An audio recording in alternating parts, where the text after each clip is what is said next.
Donc, c'est un de vos professeurs qui vous a inspiré. Est-ce qu'il y a des danseurs aussi qui vous inspiraient? Well, Elsie Solomons was definitely my first big inspiration. And then from there, God, there's so many people. I would say that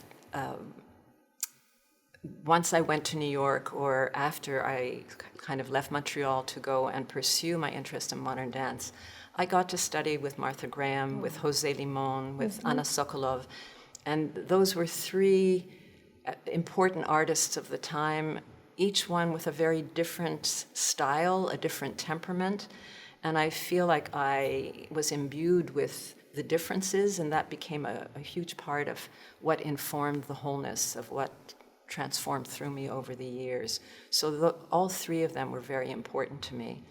And Martha Graham, so much about that core body, that connection deep inside, physically, with working with spirals, that was so important, and the contraction release, like the power of life was through that technique. Jose Limon was so much through the breath, the use of breath and the fullness and volume of the body with the fall and recovery.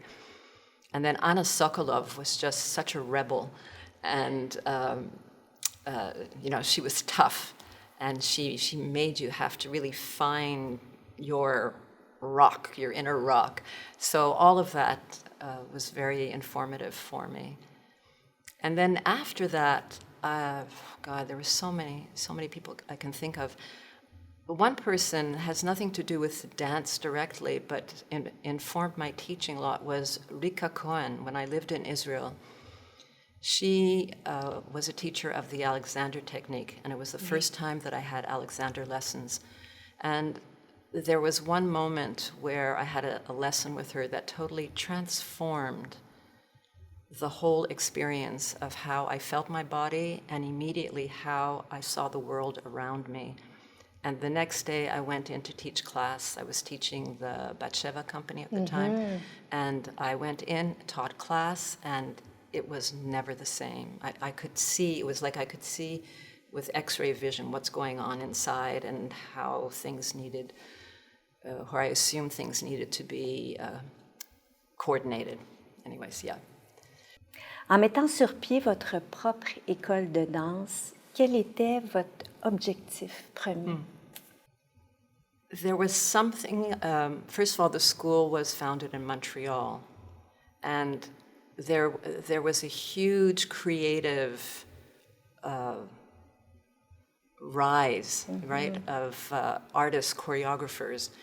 And when I came back to Montreal, I was sort of recognized as a teacher, and I felt that there was a need for more mainstream, contemporary, or what we call then modern dance technique, with all of this rich, creative blooming that was going on.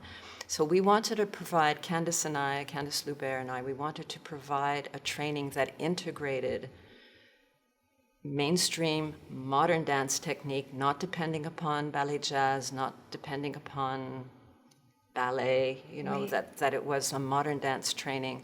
And we also had a relationship with body awareness. So we wanted to bring all of that into the training, and there was a lack of that kind of dance training rigor in the city at the time. So that was basically our desire. Qu'est-ce qui fait un bon danseur ou une bonne danseuse? I think I'd use the word presence. Ah oui. Presence.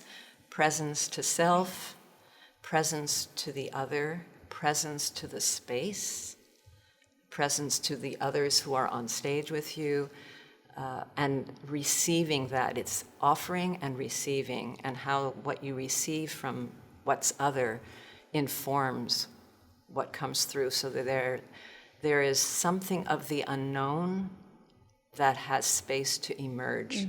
So it's not just what you know and what you do that you've rehearsed over and over again, but there's this not knowing that has space to emerge, yeah.